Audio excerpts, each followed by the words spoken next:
What is osmosis? The process of movement of solvent molecule from a region where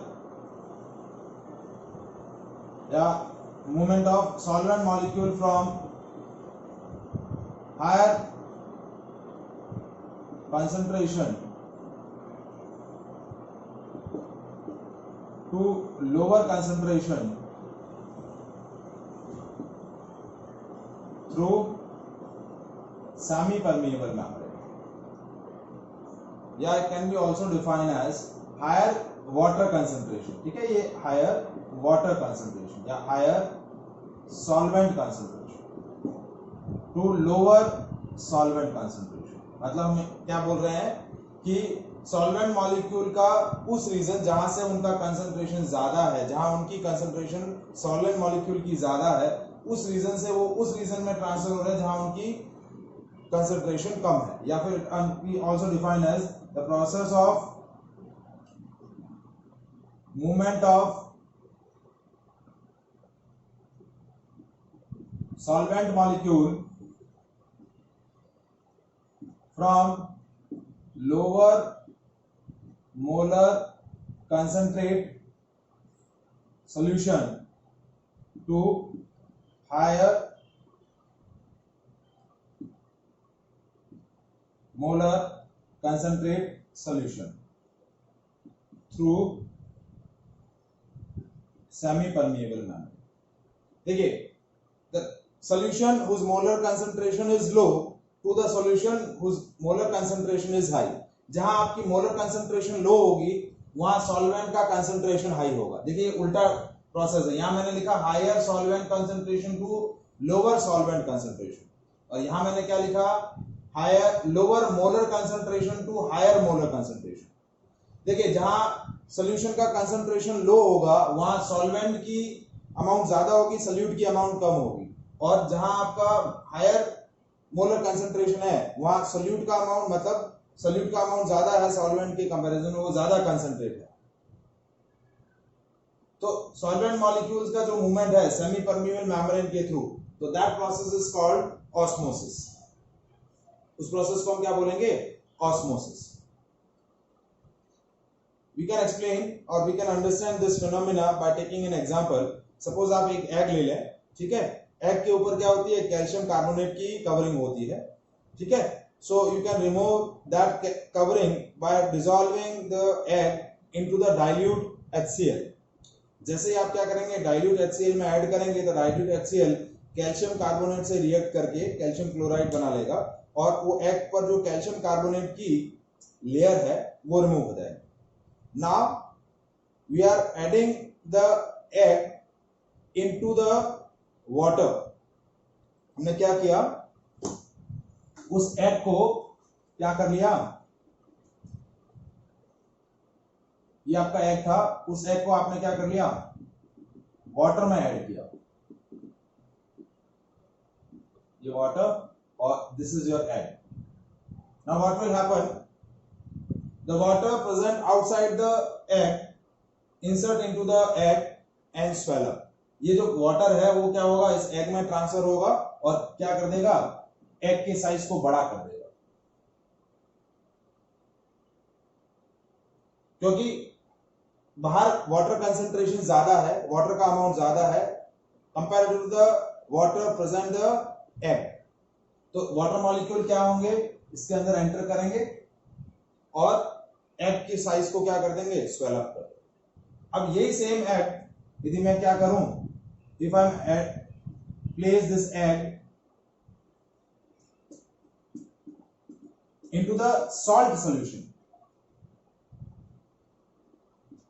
हमने क्या लिया? एक salt solution ले लिया, हाईली कंसंट्रेट सॉल्ट सोल्यूशन लिया और उसमें उस एग को क्या किया?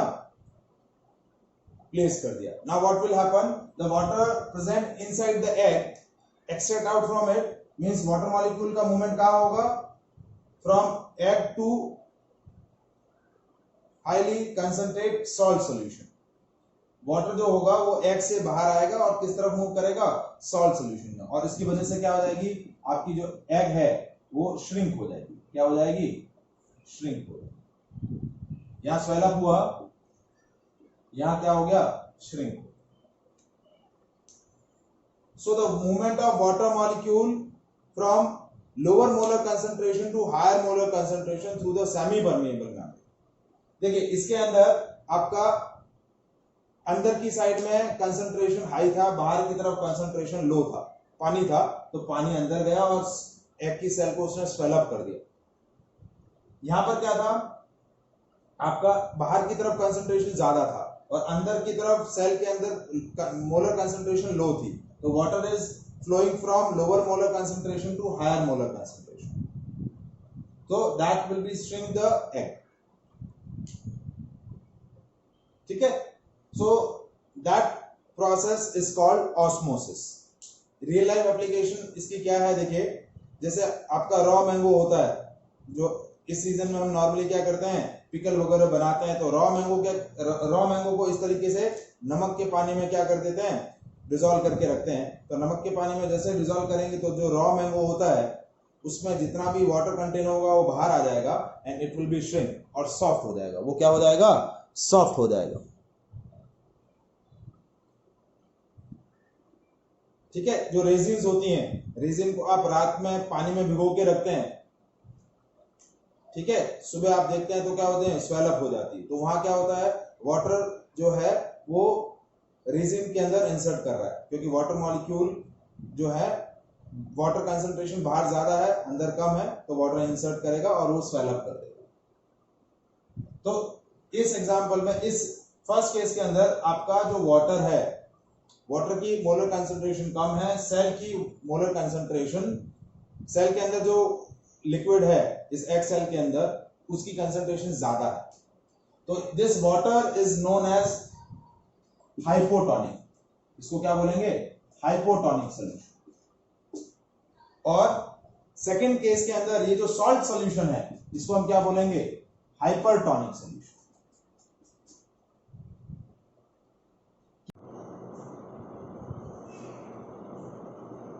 कैसे डराइव किया वापस मैं बता रहा हूं, ऑस्मोटिक प्रेशर का एक्सप्रेशन गैस इक्वेशन की तरह, pi into V is equals to NRT, PV is equals to NRT, तो pi into V is equals to NRT. N है नंबर ऑफ मोल्स, वी है वॉल्यूम, आर है gas constant, T है temperature और pi है आपका osmotic pressure, ठीक है। वी को इस तरफ ट्रांसफर किया तो N by V into R into T. ना ये एन बाय वी क्या है, number of moles per unit volume of the number of moles of solute present in a 1 liter of solution, so that is called molarity of the solution, that is C। तो expression of osmotic pressure is pi is equals to CRT, ठीक है। now how to calculate the molar mass of solute, इसमें भी molar mass of solute कैसे calculate करेंगे, pi is equals to CRT, so that is n by v into RT। n क्या है, number of moles, that is WB by MB into V into RT। तो molar mass क्या हो जाएगा, WB into R into T divided by pi into V, that is a molar mass of solute। so that is the expression of molar mass। Now as we know that osmotic pressure is what, the pressure, external pressure applied over the solution side to stop the process of osmosis, to stop the flow of solvent molecule from pure solvent to solution.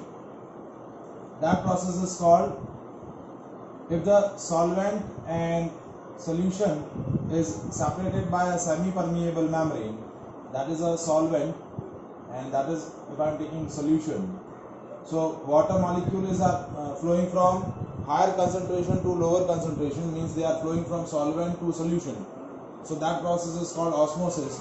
so the external pressure applied over the solution side so that the process of osmosis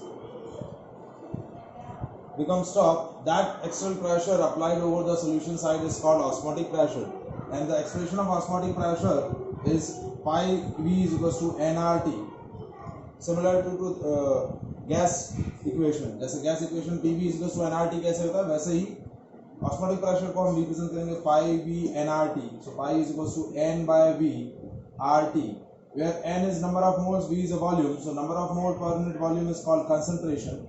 So that is CRT. So the osmotic pressure expression is pi is equals to CRT. ठीक है. Now on the basis of that, we also determine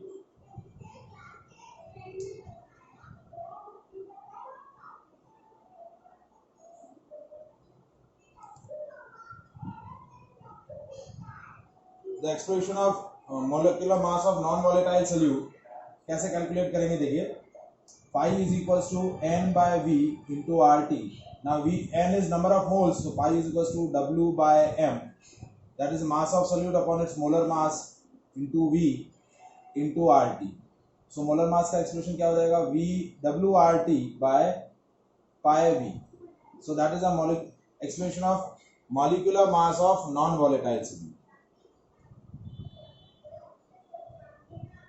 where W is mass of non-volatile solute, R is a gas constant, T is a temperature, pi is osmotic pressure and V is volume. R gas constant है तो R की value क्या होगी, 0.0821 litre ATM Kelvin inverse mole inverse, और it is equals to 0.0831 liter bar Kelvin inverse mole inverse. T is a temperature, absolute temperature, that is measured in Kelvin. ठीक है. Volume आपका हमेशा किस में रहेगा, लीटर में रहेगा. किस में रहेगा, लीटर में. Is it clear? Now next point, on the basis of process of osmosis we classify the solution into 3 different categories, isotonic, hypertonic and hypotonic. As we discuss in the last class, when we place the egg cell into the solution, जैसे हमने egg cell ले लिया, and if we are placing this egg cell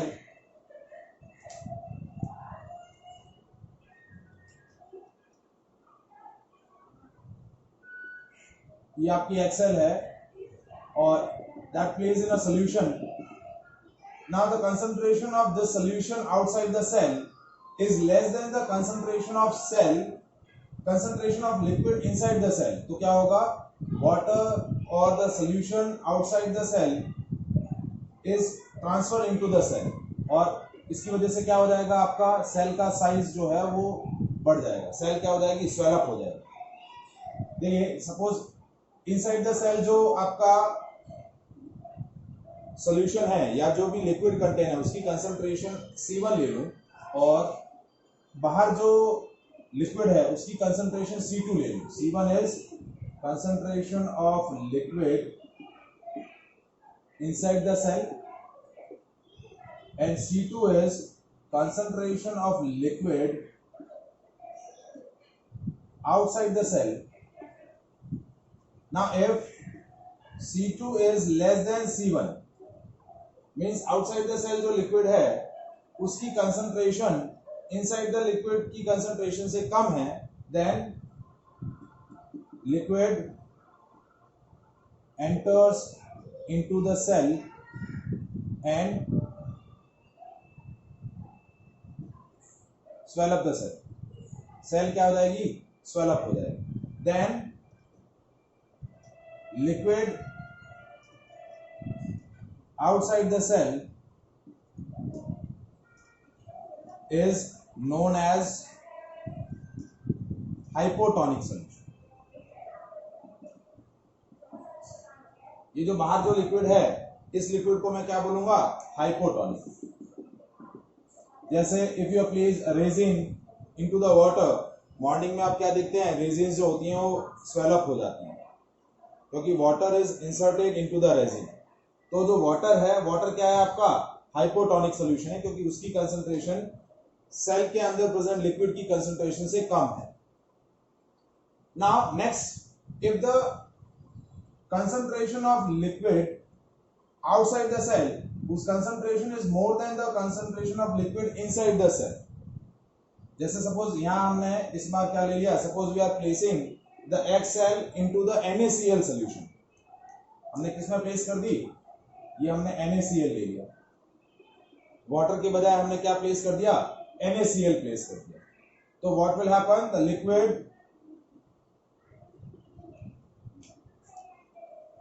inside the cell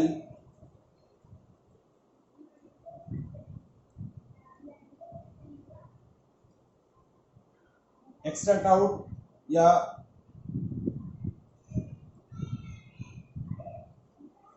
comes out from the cell and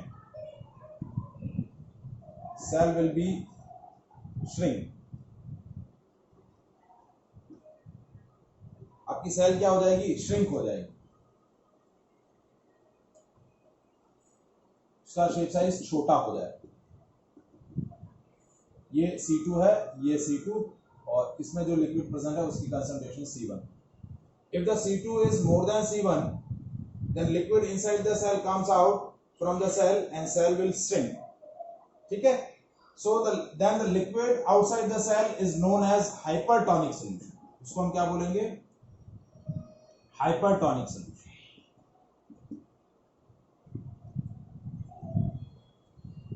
And hypertonic solution have more osmotic pressure than the other solution.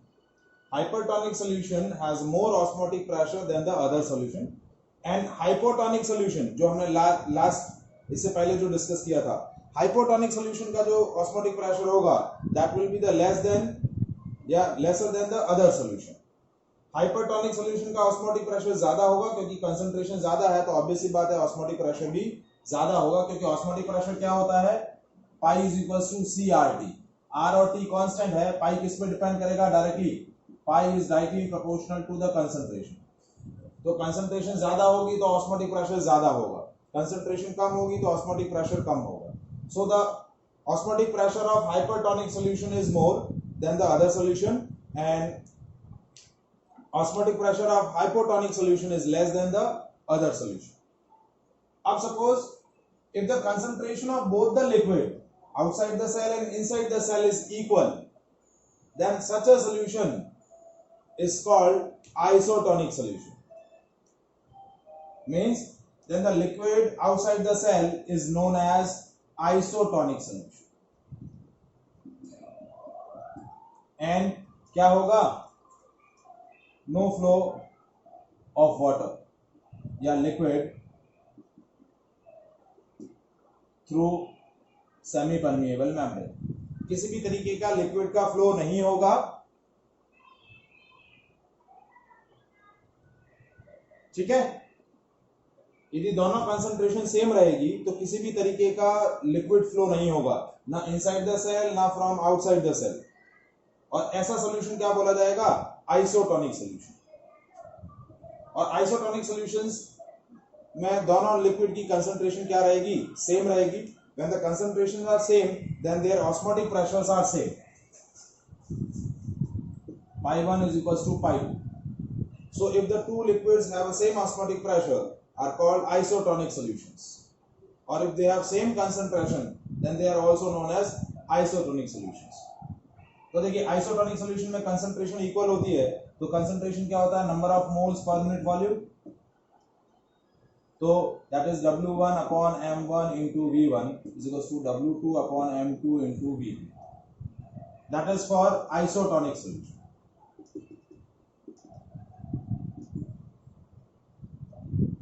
So on the basis of process of osmosis, solutions are classified into three categories: isotonic solution, hypertonic solution, hypotonic solution. Is that clear?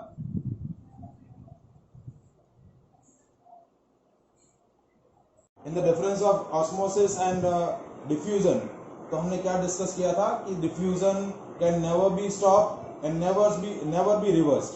जबकि आप osmosis को stop भी कर सकते हैं और reverse भी कर सकते हैं. So when we reverse the osmosis, so that is called reverse osmosis process.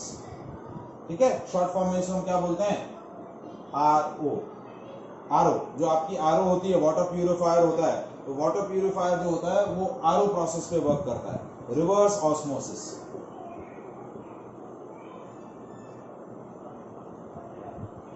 So what is the reverse osmosis? Suppose if the solvent and the salt solution is separated by semi-permeable membrane and we apply a external pressure on the solution side more than the osmotic pressure. Osmotic pressure क्या होता है? That pressure, external pressure applied over on the solution side to stop the process of osmosis. वो external pressure जो osmosis को stop करने के लिए solution side पे लगाया जाता है, वो external pressure क्या बोला जाता है? Osmotic pressure बोला जाता है। But suppose if we apply the osmotic external pressure over the solution side more than the osmotic pressure, then what will happen? Solvent molecules flowing from salt solution to solvent side. तो अब reverse osmosis में क्या होता है, आपका salt solution के अंदर जो सॉल्वेंट मॉलिक्यूल्स होते हैं, दे आर ट्रैवलिंग या flowing from solution to solvent side through semi permeable membrane. तो जब नॉर्मली आरओ के प्रोसेस में क्या होता है, जो आपका सॉल्टी वाटर होता है जिसमें वाटर में सॉल्ट कंटेंट ज्यादा होता है, तो उस सॉल्ट वाटर में से हम क्या करते हैं, आपका प्योर वाटर एक्सट्रैक्ट आउट करते हैं, तो that process is called reverse osmosis. So reverse osmosis process में आप क्या करते हैं, we apply external pressure over the solution side more than the osmotic pressure so that solvent molecules are now flowing from salt solution या solution to solvent side, and this process is called reverse osmosis. And this reverse osmosis process is used in a purification of water. जो water के अंदर जो extra salt contain होता है उसको बाहर निकालता है। बाहर निकालने का मतलब क्या होता है कि सॉल्ट सॉल्यूशन में से वाटर मॉलिक्यूल को वो सॉल्वेंट साइड में ट्रांसफर कर देगा, रिमेनिंग जो आपका वाटर बचेगा वो आपका क्या होगा, सॉल्टी वाटर रहेगा। एक्स्ट्रा जो भी सॉल्ट होंगे वो सारे सॉल्यूशन में प्रेजेंट रहेंगे, सिर्फ रिक्वायर्ड सॉल्ट जो है वो उस तरफ ट्रांसफर हो जाएंगे वाटर मॉलिक्यूल्स के साथ। So that process is called reverse osmosis. Is that clear?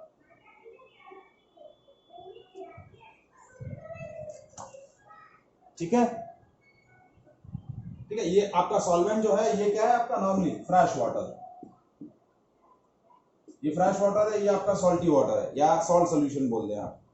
तो सॉल्वेंट मॉलिक्यूल्स जो है, वाटर मॉलिक्यूल सॉल्ट सॉल्यूशन से फ्रेश वाटर की तरफ क्या करेंगे, मूव करेंगे। When we apply a pressure, external pressure more than the osmotic pressure over the solution side. Is that clear? Now we discuss the numerical questions based on osmotic pressure। तो osmotic pressure में दो variety में question आते हैं।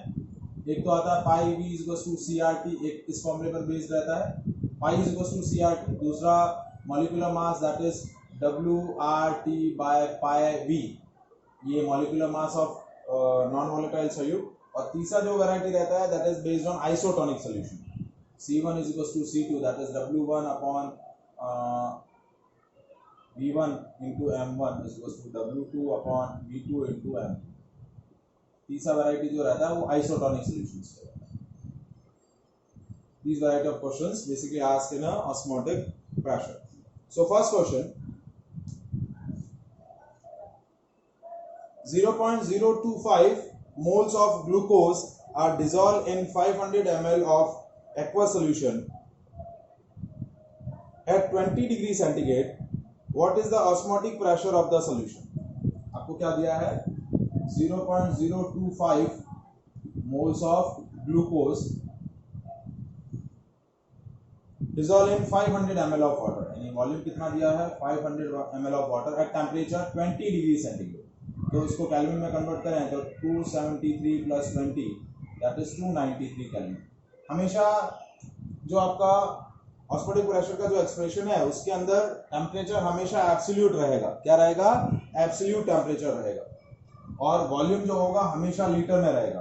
तो 500 divide by 1000, तो that is 0.5 litre. Volume हमेशा litre में होगा, टेम्परेचर हमेशा केल्विन में रहेगा।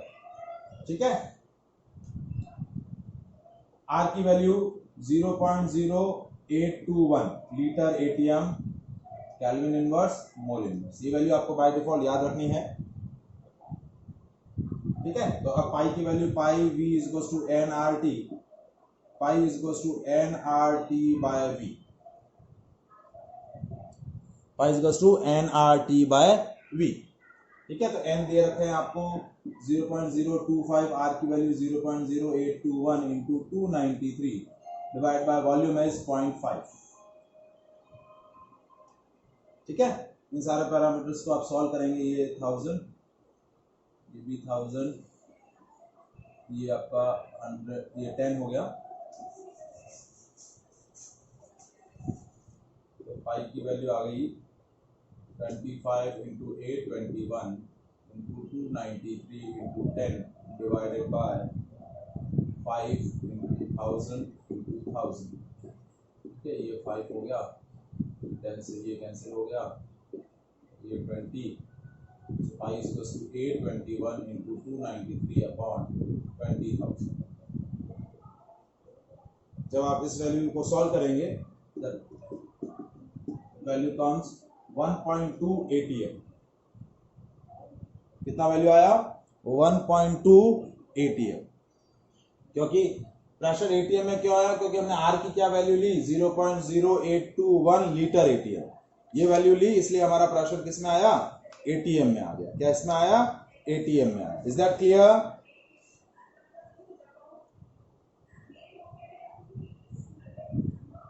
ठीक है।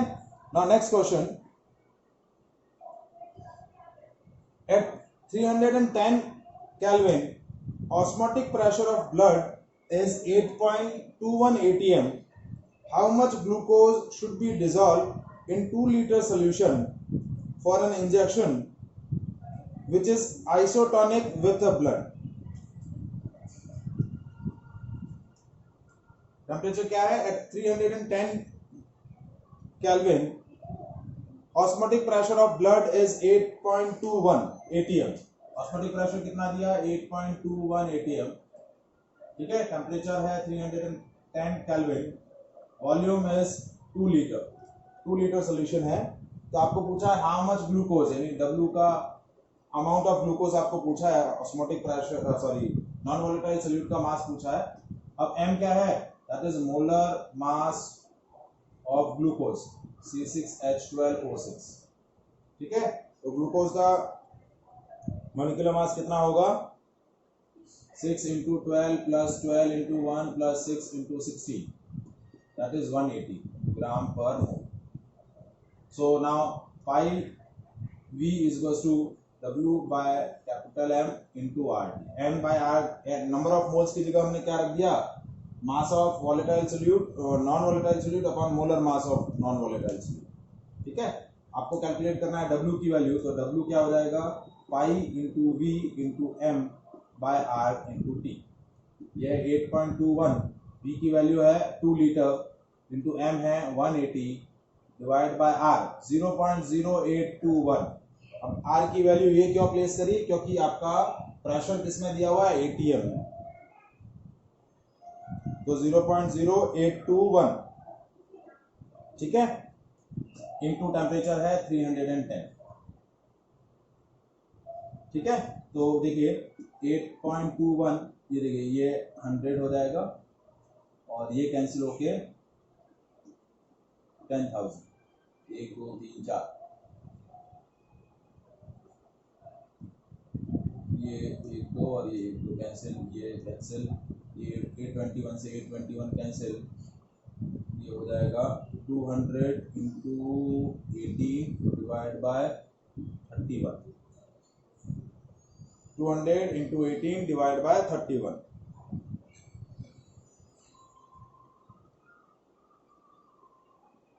So this value comes equals to 116.1 13 gram.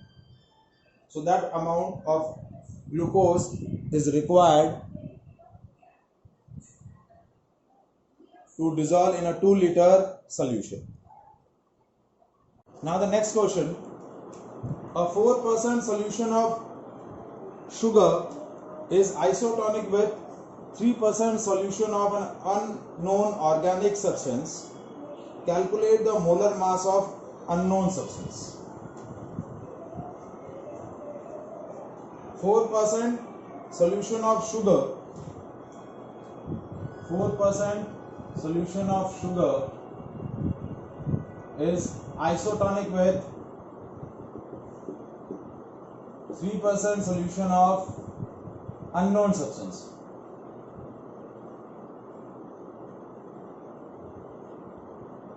ठीक है, तो आपको इस अननोन सब्सटेंस का मोलिकुलर मास क्या करना है, कैलकुलेट करना है.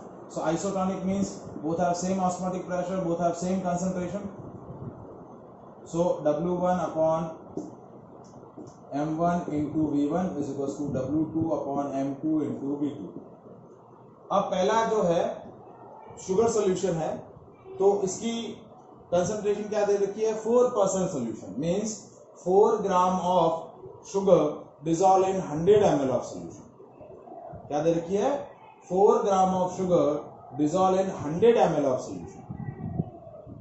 ठीक है, तो देखिए V1 आपका 100 ml है, W1 आपको 4 ग्राम दिया हुआ है, और मॉलिक्यूलर मास ऑफ शुगर होती है C12H22O11 और इसका मॉलिक्यूलर मास होता है 342 ग्राम.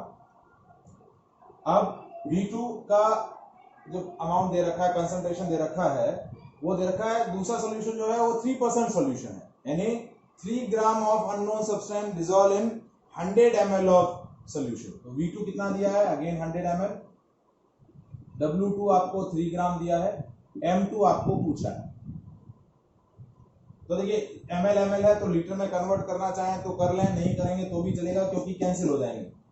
तो देखिए 4 divide by 342 into 100 is equals to 3 divided by 100 into x. तो 100 से 100 कैंसिल हो गया. ठीक है, 4x is equals to 342 into 3. 4x 4 into x cross multiply किया is equals to 342 into 3. ठीक है, तो इसको सॉल्व करें तो 4x की वैल्यू आ गई 342 into 3 by 4. ठीक है, सो 8 4 32 22 आया, कैंसिल नहीं हो रहा है डायरेक्टली पूरा. ठीक है, तो ये 2 ये 176 into 3 by 2. ठीक है, तो ये हो गया 176 into 1.5. सॉल्व करेंगे, that will be the amount. तो अमाउंट आ जाएगा 256.5 gram. So that is a molar mass of the unknown substance. Is that clear?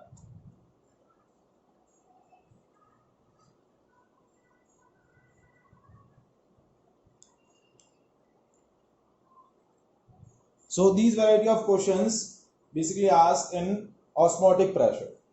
So 4 colligative properties हमने डिस्कस करी: relative lowering in vapor pressure, elevation in boiling point, depression in freezing point, and osmotic pressure. ठीक है, is that clear?